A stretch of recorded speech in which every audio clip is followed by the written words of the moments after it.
Bismillahirrahmanirrahim. Innal hamdalillah nahmaduhu ta'ala wa nasta'inuhu wa nastaghfiruh wa na'udzu billahi min shururi anfusina wa sayyiati a'malina. Man yahdihillahu fala mudilla lahu wa man yudlilhu fala hadiya lahu. Asyhadu an la ilaha illallah wahdahu la syarika lahu wa asyhadu anna Muhammadan 'abduhu wa rasuluh. Ya ayyuhalladzina amanu taqullaha haqqa tuqatih wa la tamutunna illa wa antum muslimun. Ya ayuhan nasu taqu rabbakumul ladzi khalaqakum min nafsin wahidah wa khalaqa minha zawjaha wa bassa minhuma rijalan katsiran wa nisaa'a wattaqullaha alladzi tasaaluna bihi wal arham innallaha kana 'alaikum raqiba. Ya ayyuhalladzina amanu taqullaha wa qulu qawlan sadida yuslih lakum a'malakum wa yaghfir lakum dhunubakum wa may yuti'illaha wa rasulahu faqad faza fawzan 'azima. Thumma amma ba'd, fa inna asdaqal hadithi kitabullah wa khairal hadi Muhammadin sallallahu alaihi wasallam wa syarrul umuri muhdatsatuha wa kullu muhdatsatin bid'ah wa kullu bid'atin dhalalah wa kullu dhalalatin finnar. A'adzani Allahu wa iyyakum minan nar. Ma'asyiral muslimin, a'azzani Allahu wa iyyakum. Para hadirin yang kami muliakan, sedikit mengulas apa yang telah tersampaikan pada pertemuan yang terakhir, yang mana pada pertemuan tersebut kita telah membahas dan menyelesaikan sebuah bab tentang hukum mengqashar salat ketika safar.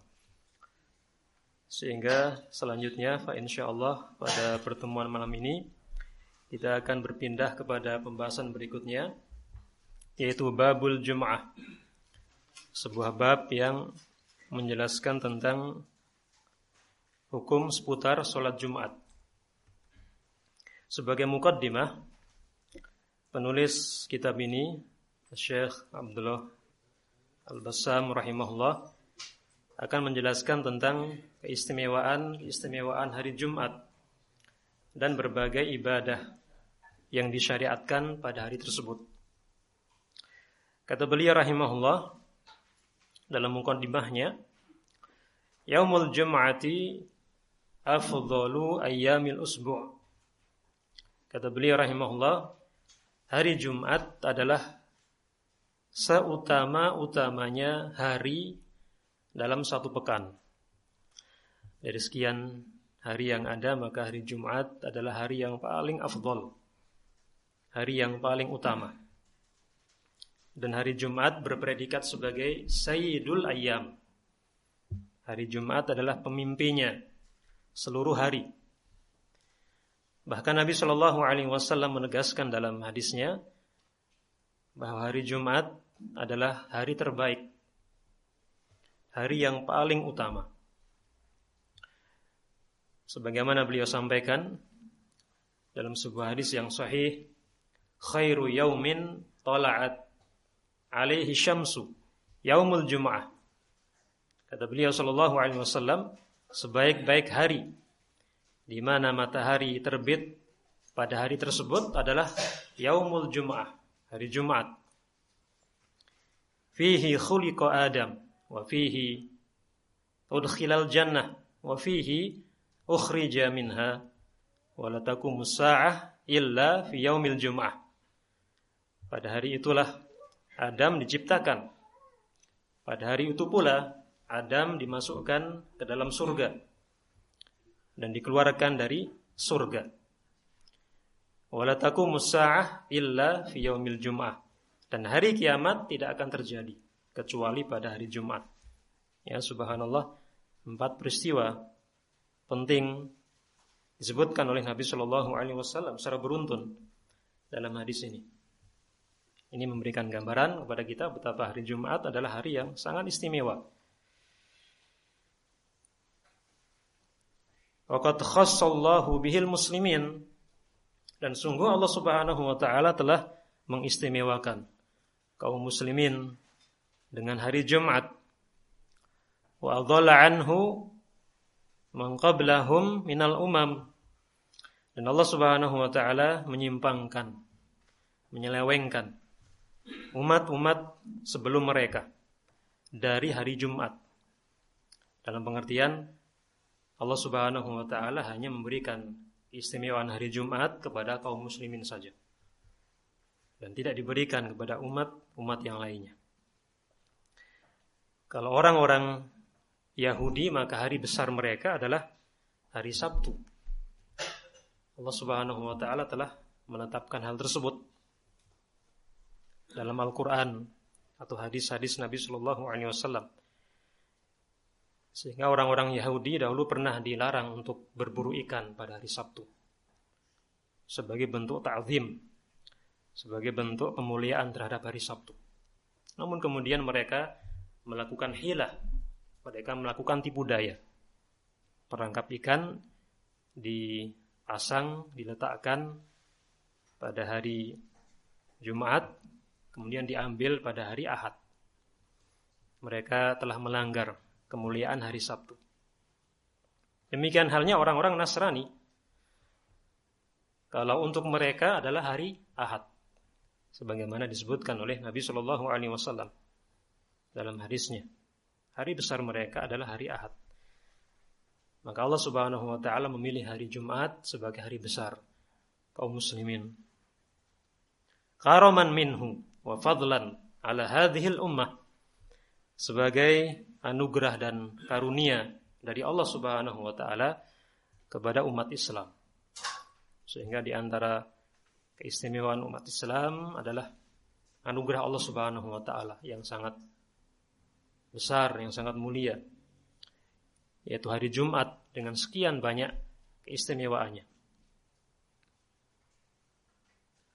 Kemudian, ma'asyiral muslimin, a'azzani Allahu wa iyyakum, para hadirin yang kami muliakan.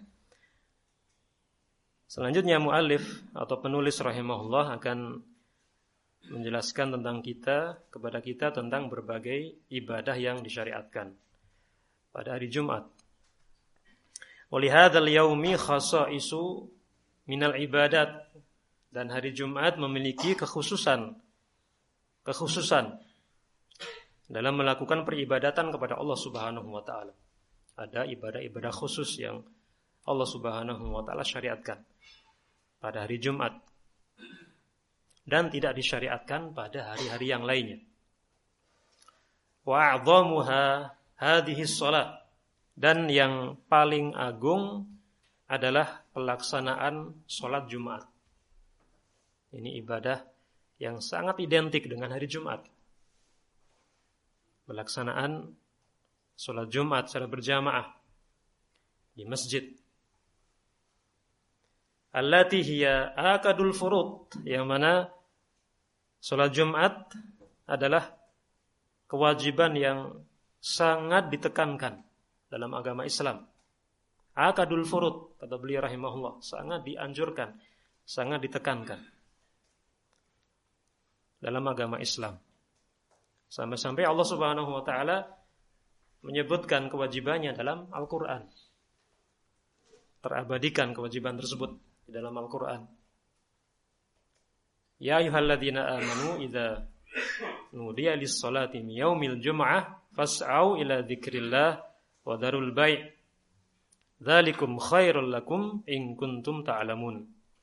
Wahai orang-orang yang beriman, apabila telah dipanggil, diseru untuk melakukan salat Jumat, fas'au ila dzikrillah, maka bersegeralah mengingat Allah Subhanahu wa taala. Wa dzarul bai', dan tinggalkan transaksi jual beli.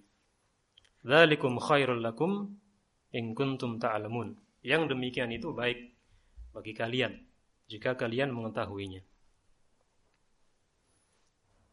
Dan ada ancaman khusus bagi seorang muslim yang meninggalkan pelaksanaan sholat Jumat dengan sengaja. Terutama bagi yang meninggalkan sholat Jumat sebanyak 2 atau 3 kali secara beruntun.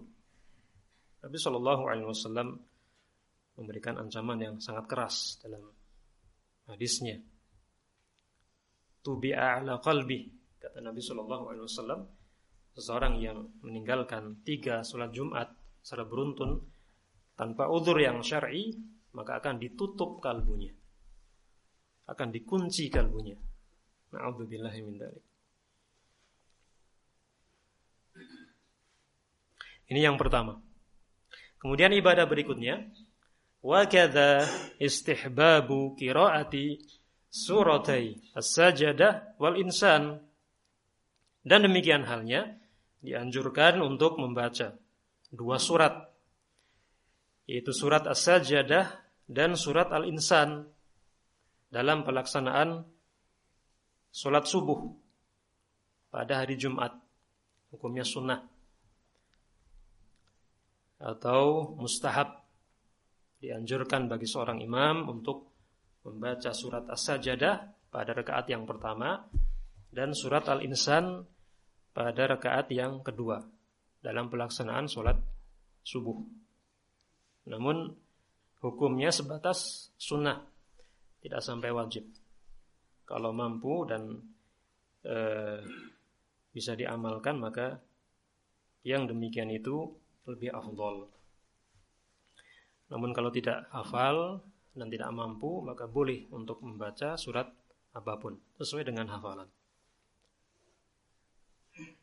Kemudian ibadah berikutnya, wasurati al-kahfi fi yaumiha, dan dianjurkan untuk membaca surat al-kahfi pada hari Jumat.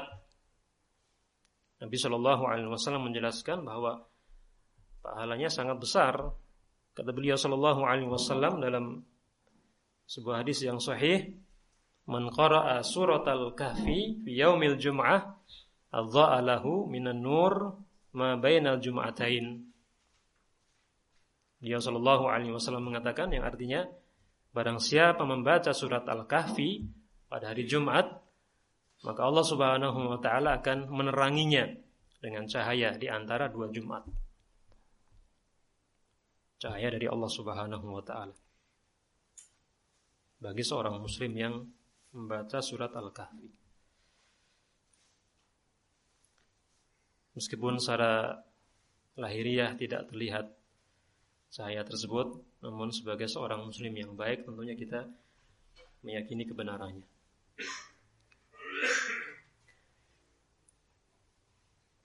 Dan boleh untuk membaca surat Al-Kahfi pada malam Jumat atau pada hari Jumatnya. Karena ketika matahari sudah tenggelam pada hari Kamis, maka sudah terhitung sebagai hari Jumat. Patokannya mulai dari tenggelamnya matahari pada hari Kamis atau malam Jumat sampai tenggelamnya matahari pada hari Jumat. Maka selama durasi waktu tersebut dianjurkan untuk membaca surat Al-Kahfi. Kemudian ibadah berikutnya, kata beliau rahimahullah, wa kasratis sholati ala nabi sallallahu alaihi wasallam, dianjurkan untuk memperbanyak sholawat kepada Nabi sallallahu alaihi wasallam.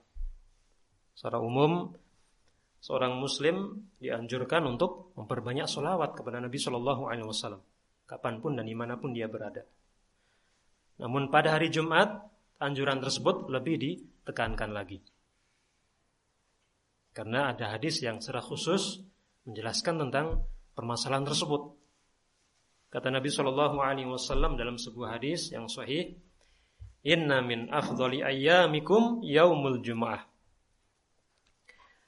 Sungguhnya hari kalian yang paling afdal adalah hari Jumat. Fa'aksiru alayya minas sholah. Maka hendaknya kalian memperbanyak sholawat kepadaku. Kata beliau SAW. Dan tidak ada batasan maksimalnya. Yang jelas orang muslim berusaha untuk memperbanyak sholawat kepada Nabi SAW kapanpun dan dimanapun dia berada.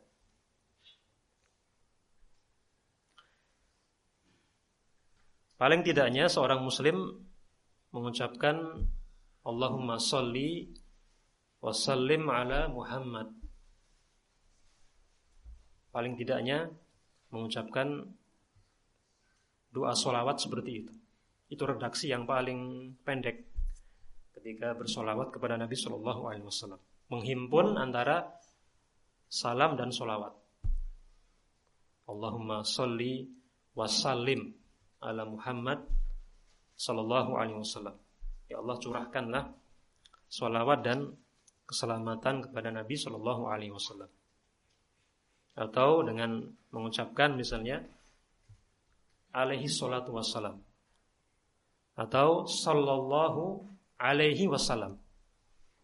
Yang jelas berusaha untuk menghimpun dua perkara tadi, sholawat dan salam. Jangan cuma salam saja kepada beliau Sallallahu Alaihi Wasallam dengan mengatakan misalnya alaihi salam. Ini tidak disyariatkan.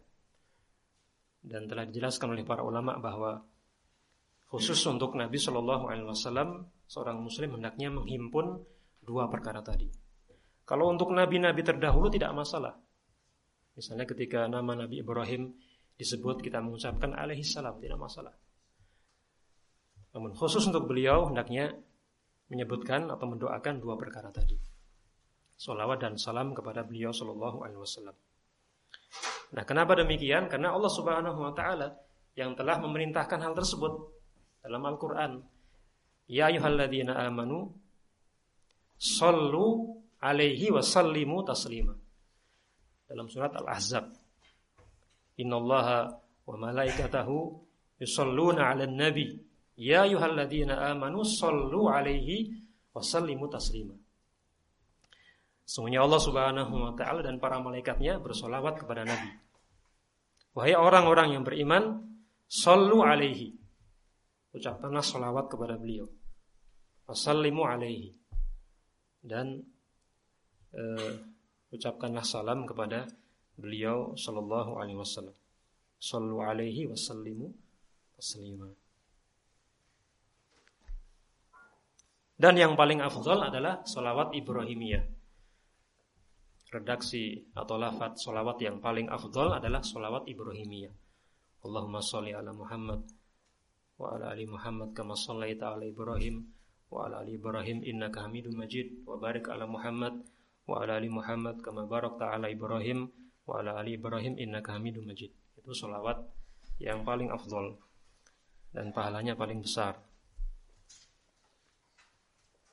Dan makna sholawat Allah Subhanahu wa taala kepada nabinya adalah pujian Allah Subhanahu wa taala kepada beliau di hadapan para malaikatnya. Ini sebagaimana dijelaskan oleh para ulama, di antaranya adalah Abu Aliyah rahimahullah dan Al-Imam Al-Bukhari rahimahullah. Sholawat Allah kepada Nabi alaihi wasallam artinya adalah pujian Allah Subhanahu wa taala terhadap beliau di hadapan para malaikatnya. Kemudian ibadah berikutnya wal ightisali wat tatayyub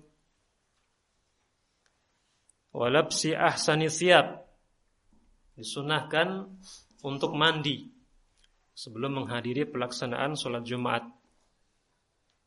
Bahkan sebagian ulama berpandangan bahwa hukumnya adalah wajib, tidak sekedar sunnah atau anjuran. Sehingga berdasarkan pendapat tersebut, seseorang yang meninggalkan ajaran ini dengan sengaja tanpa udzur yang syar'i, maka dia telah berdosa karena meninggalkan kewajiban. Ala kulli hal, yang jelas kita berusaha untuk mandi sebelum pelaksanaan sholat Jumat. Adapun kaifiyahnya atau tata caranya yang paling afdal adalah seperti kaifiyah atau tata cara mandi junub atau mandi besar. Itu kaifiyah atau tata cara mandi Jumat yang paling afdal.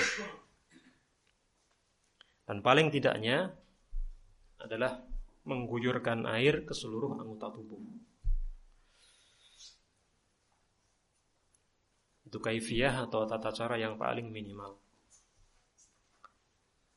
Wa tatayyub, ibadah berikutnya adalah tatayyub, memakai parfum atau minyak wangi sebelum berangkat ke masjid. Diusahakan untuk memakai parfum atau minyak wangi. Dan harus senantiasa kita sadari bahwa dua perkara ini, dua aktivitas ini merupakan ibadah. Mandi dan memakai parfum sebelum pelaksanaan sholat Jumat, bukan sekedar tradisi atau adat kebiasaan semata. Mandi yang berpahala. Sehingga ketika seseorang meniatkan mandinya tersebut dalam rangka untuk mencontoh Nabi Shallallahu Alaihi Wasallam, dalam rangka untuk meneladani beliau Shallallahu Alaihi Wasallam, maka akan berbuah pahala di sisi Allah Subhanahu Wa Taala.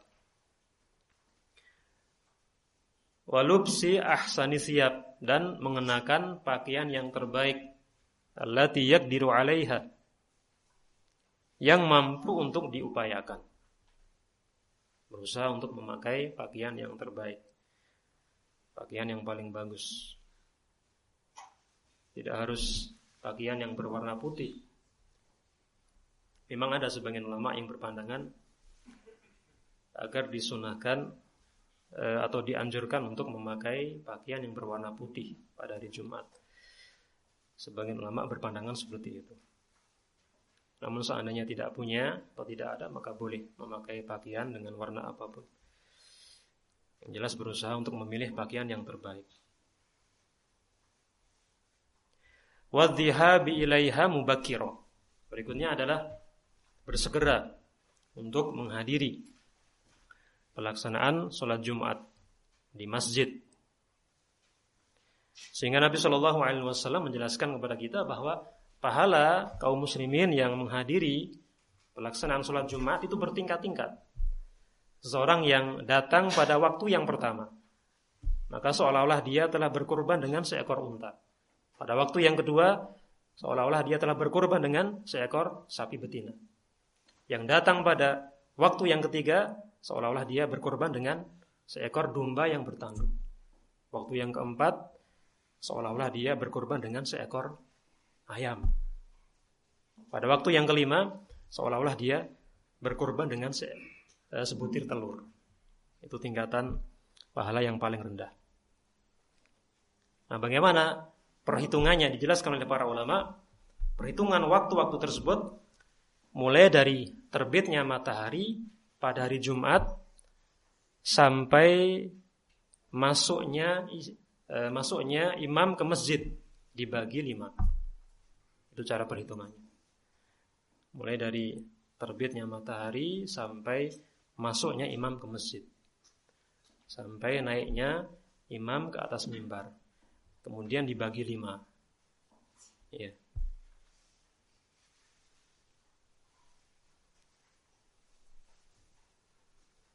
Kemudian, ma'asyiral muslimin rahimakumullah, para hadirin yang dirahmati oleh Allah Subhanahu wa taala.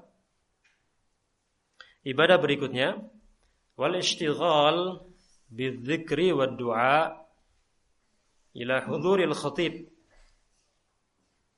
Tsumma al-insat li khutbati. Menyibukkan diri dengan zikir, doa, atau bacaan Al-Quran sampai kedatangan imam atau khatib. Sehingga selama penantian tersebut, seorang muslim hendaknya menyibukkan diri dengan berbagai ibadah kepada Allah Subhanahu wa taala. Boleh dengan membaca Al-Quran, berdoa, berzikir, atau sholat sunnah mutlak, dan lain sebagainya. Dan ini juga akan menentukan besar kecilnya pahala sholat Jumat yang akan diraih oleh seorang muslim. Akan berbeda pahalanya dengan seseorang yang kemudian tidur selama penantian tersebut. Memang sengaja tidur menunggu kedatangan imam. Maka pahalanya tidak akan sempurna. Demikian dijelaskan oleh para ulama. Tsummal insat li khutbatih. Berikutnya adalah diam untuk mendengarkan khutbahnya. Diam mendengarkan khutbah yang disampaikan oleh imam. Bahkan ini merupakan sebuah kewajiban bagi para hadirin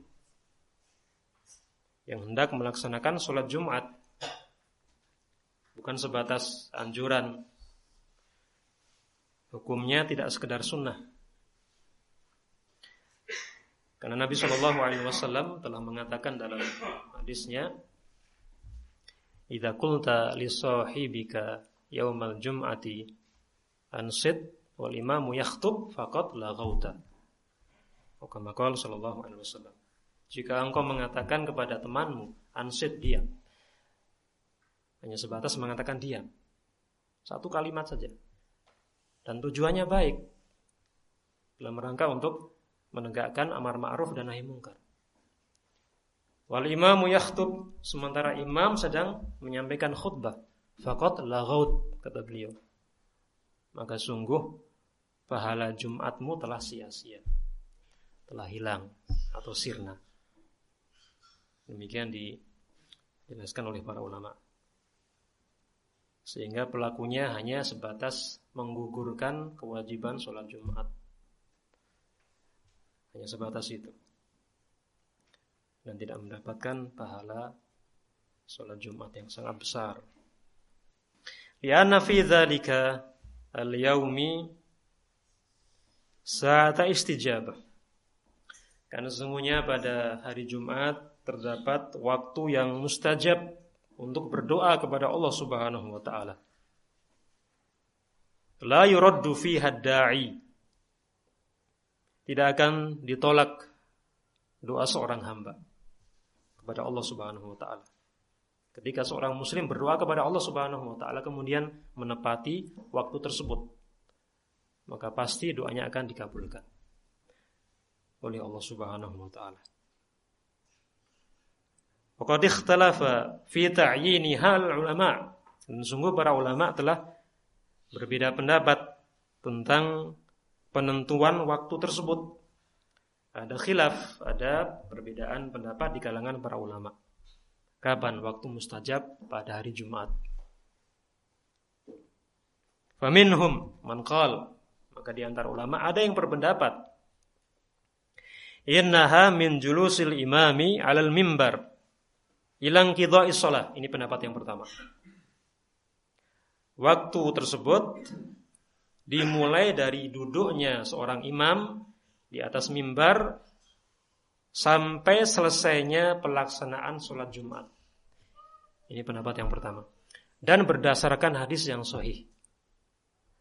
Mulai dari duduknya imam di atas mimbar sampai selesainya pelaksanaan sholat Jumat. Itu ya, waktu yang mustajab untuk berdoa kepada Allah Subhanahu wa taala. Dan insyaallah akan kita sampaikan pendapat-pendapat yang lain pada pertemuan berikutnya. Wa alam subhanallahi wa bihamdihi.